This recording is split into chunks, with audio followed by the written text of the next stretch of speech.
one from work and then you one Me? No, I never did. Oh, real problem. Yeah, I talked to her until about 20 minutes ago today, so already here. It is. It is. I just got my, not too long ago. I really do like it. It is, yeah. Oh, yeah. So question for you before I forget. That's all. Right. Or not.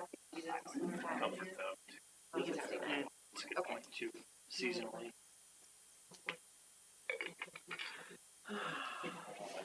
Pretty full right now. Yeah. Okay. Basically, junk food. What we do going forward is you price. I know you probably won't be doing those. It is. Process of It is. Yeah. If it has to go to the attorneys, essentially. Watch yourself when you come up so you don't bang your head. I know. Yes.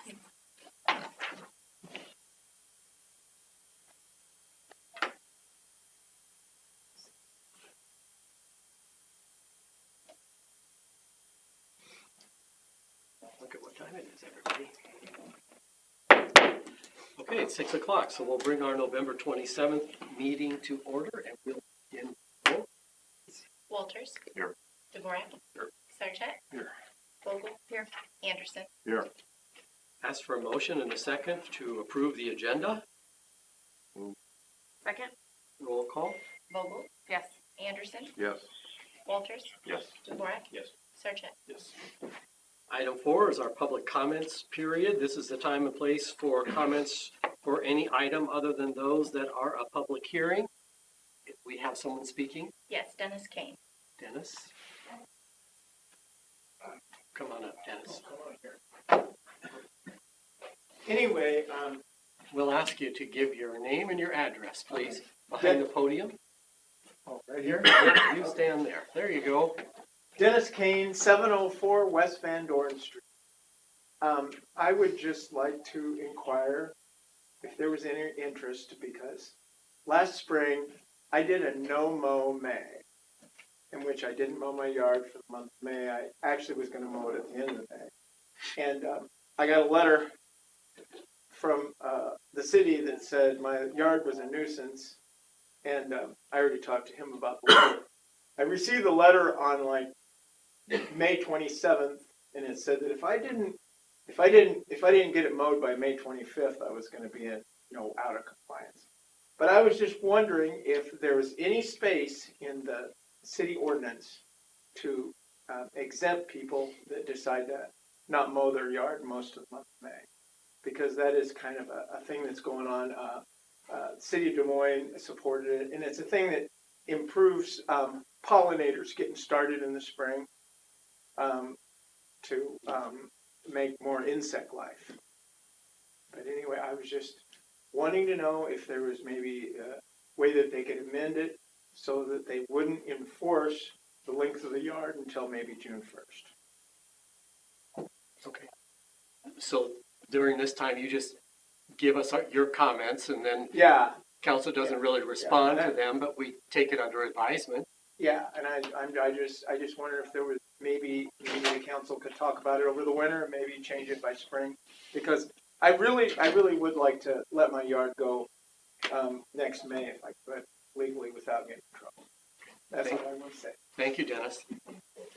Thanks, and I know we're not supposed to respond, and I voiced my displeasure on that rule. Dennis, if you want to stick around, I'd like to respond. This should be, we only have one business item, so hopefully that. So we'll move on to item 5, the consent items, and I'll ask for a motion and a second, please. So moved. And roll call. Dvorak. Yes. Sarchet. Yes. Vogel. Yes. Anderson. Yes. Walters. Yes. Item 6, business items. A, Resolution 2023-143, conditionally authorizing the inclusion of the City of Polk City as a founding agency of Central Iowa Waterworks, conditionally approving the CIWW 28E-28F agreement, fixing date for public hearing on transfer of interest in real property, and conditionally authorizing the execution of the CIWW operating contract. Do you have anything? Yes, I'll provide a report, thank you. So for the council's consideration tonight, if you read the resolution, read it carefully. This is a resolution conditionally authorizing the inclusion in Central Iowa Waterworks as a founding agency. You're conditionally approving the Central Iowa Waterworks 28E agreement. You're setting a date for a public hearing on the transfer of real property, also known as assets, throughout the agreement, and conditionally authorizing the execution of the Central Iowa Waterworks operating contract. So you're taking action tonight conditionally on a lot of different items. And I spoke with Amy on the phone before the meeting. She's called in, so if you have questions, I can certainly ask them. Nobody else has approved any of these items tonight, so a lot of this is being asked to approve conditionally, and it will not be finalized until the other entities have had their public hearings for the sale of assets, have agreed to the 28E agreement, and have also entered into an operating contract. So nothing is going to be finalized until we take several more steps on the Central Iowa Waterworks agreement. We will be holding a public hearing on December 11th for the sale of assets for anybody that would like to come and speak on behalf of this topic. But that is what you are being asked to approve tonight, is you're being asked to approve everything conditionally, but nothing is going to be a final until all the other entities join. We have the operating contract, and we also sell our real property, also known as our assets. So the only thing that I wanted to ask, since our work session that we didn't think of at the time, and I do want to, so like I said in the work session, but I think people watch these than those, just to make sure that we can get this out there, because we are transferring property. That's a sizable step in some respects.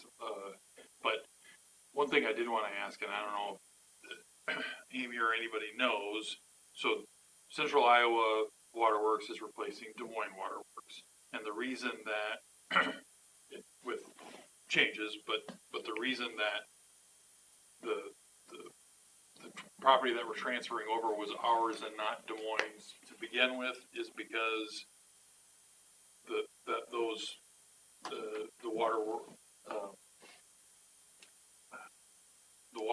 property that our infrastructure is on, and I explained this very well, predated our joining Des Moines. Do I have that right? So they just, we became a member of Des Moines Waterworks, and they let us keep our property. And since we're entering Central Iowa Waterworks from the start, which we did not do with Des Moines Waterworks, all that property is going under Central Iowa. Is that So the way that you currently get your water is you produce, if I'm recalling the numbers correct, somewhere between 300 and 400,000 gallons of your own water, and then you are purchasing from Des Moines Waterworks. You're not currently a member of a waterworks. okay? You produce this water over here, and then we pump the rest out, Okay. and then it mixes in the system. We use it. Okay. So essentially, the way that this is operating is you have a seat at the table for a single entity that would cooperatively produce and manage the water system of the metro area. So right now, you've got your assets over here, and then you get the water from the south. Yep. And then it mixes. Whereas once the Central Iowa Waterworks occurs, it's all going to be one system. So your 400,000 gallons that you, or a million gallons that you produce may not actually go to Polk City Homes. It may go to the north side of Ankeny, or it may go to the north side of Des Moines, depending on who's involved in that system. But essentially, it all becomes a collaborative versus what is today two separate systems that you're purchasing capacity from Des So Moines. walk me through what, like the lift station that we just, it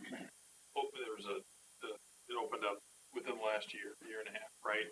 Walk me through how that lift station would have come online differently were it under Central Iowa Waterworks as opposed to Des Moines. The pump station that's outside of city Yeah. limits. Because my understanding is we worked with them in a similar capacity, though not a member, to come to a cost share. Here's how you benefit. Here's how we are going to spend the money and allocate. So my understanding would be that for something like that, we would just have a marginally greater role as an owner or whatever designee we are for the, but functionally, it's the same type of, all roads lead to the same path. We're doing what's in the interest of the region. So let me answer your question.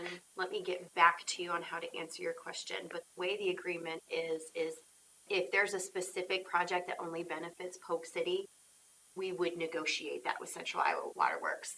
I don't know that the whole region is going to participate in those Okay. costs if it's a Polk City only benefiting from the project. So you're asking if, I just want to make sure I get this right. Had we been through that process and we were a member of Central Iowa Waterworks when that pump station came on board, how would that go differently today? Okay. So it doesn't sound like it would have. I'm not sure. That's why I want to ask. I don't think it would have. I think the way it's set up is the only asset that we have control and management of once we go into Central Iowa Waterworks, the treatment facility and the water tower, because we'll still be able to man and operate it, and we'll get reimbursement for those hours, manpower, operations that we put into it. Sometimes we're no longer in operation to build something specific for community, which would be another booster station or some other type of mechanics to get 1 million plus gallons of water. Okay, that's your assumption. That's what we had been talking about a couple years ago, and I don't think that has changed any. If it's on the pipe and that pipe is coming to us, we're on. And that would be true. Okay. And then your first part about communication and putting it out there, we will have to do the publication for the public hearing, which we will do. The agreement is on the website. If you guys clicked on the hyperlink, we will also put it on the city's website. People to review. I will write a memo ahead of time, like with the Cliff Notes version of the 28E agreement, and I'll put that in front of the full agreement so people can review that. Okay. Yeah. Thank you. So I still see this as largely positive based on the marginal, I'll say, changes that they've made to billing, and then also our increased capacity. So, and I realize this is kind of strange to conditionally authorize the inclusion without it being finalized, but I also understand why.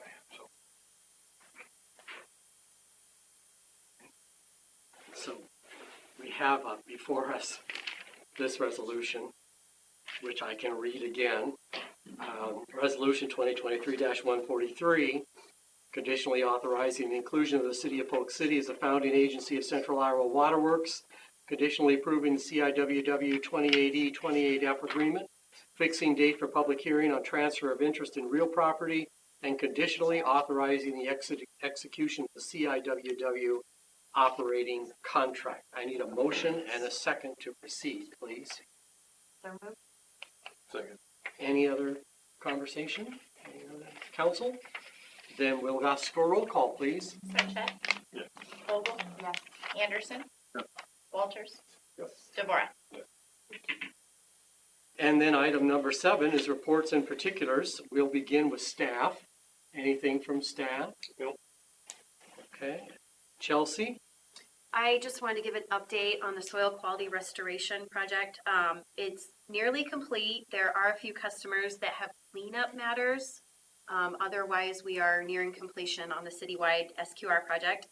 I did want to take a quick minute to just thank Polk County for their assistance. They've been very helpful with this project and program as they were 2 years ago. And we just really appreciate their expertise that they brought to the project. And I want to also thank our own residents for being patient with the project. I know that we had some hiccups with the contractor this past go around, and we thank everybody for their patience and getting through all the problems. That's all I have. Okay. Council? Anyone?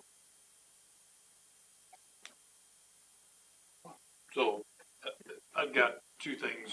One, I think relatively quickly, so I was a little bit behind, but watched last week the Parks Commission meeting, and I just think that good discussion. I'm a little frustrated that we seem to be in the same position that we were when we had a joint session, May, April, June, so spring, that trying to figure out their role, who to talk to, some of that. Some of this may get addressed with transition here in a couple months with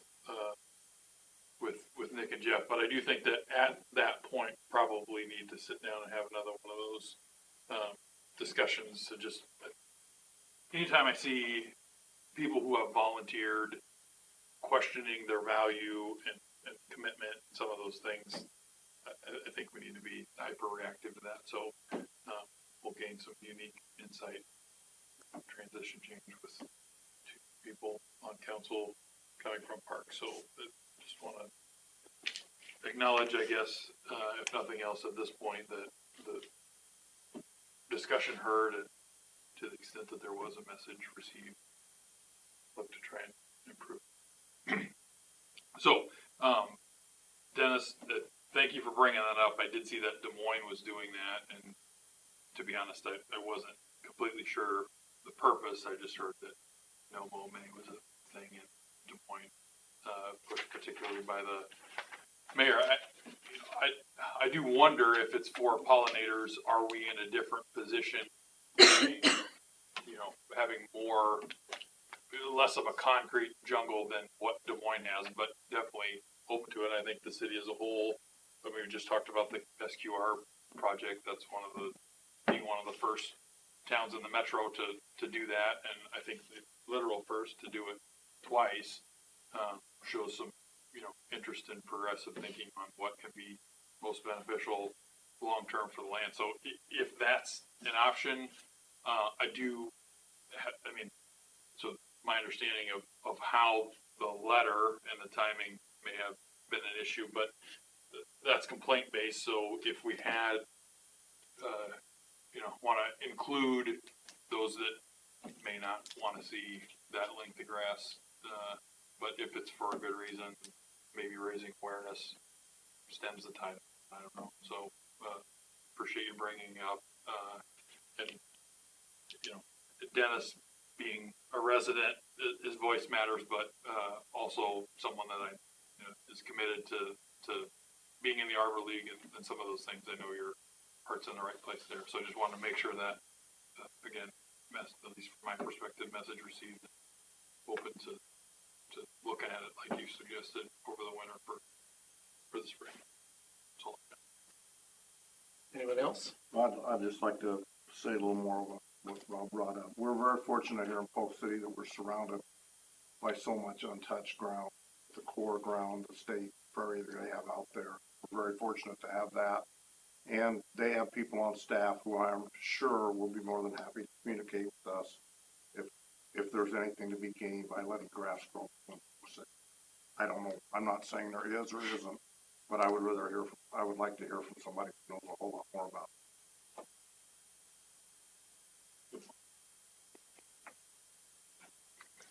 So I just have a couple of things for council. One is we've had some casual conversation about the South 3rd Street property and my desire to bring forward a discussion at our next work session about a request for proposals for that property, and just seeing what we might see demonstrated as interest in that property going forward as that area begins to change with the new Ace Hardware now, for example, Home State Bank. It's beginning to reflect more of a commercial district, and I think it would behoove the council to take a look at an RFP and see what someone might be interested in bringing forward for that property. So if the council is in agreement, I requested to Chelsea that we move that to our work session next month, our December work session. And then we make it an agenda item and make it an agenda item on the city council. I'm seeing heads shaking yes, so I'm going to take that as a yes. So we will move that forward then. And then the other thing is Light Up Polk City is this Friday, December 1st. So we invite everybody to be there as we light up the square once again. So that'll be a fun thing for our community. Are you calling that square lighting? I think we call it Light Up Polk I City, know, don't we? I- Square lighting, all of the above. How about that? Yeah, All of the above. that was wrong. So that is all that I have then. So the next item on the agenda is simply to ask for a motion to adjourn and a second. So moved. Second. All in favor, say aye. Aye. Any opposed?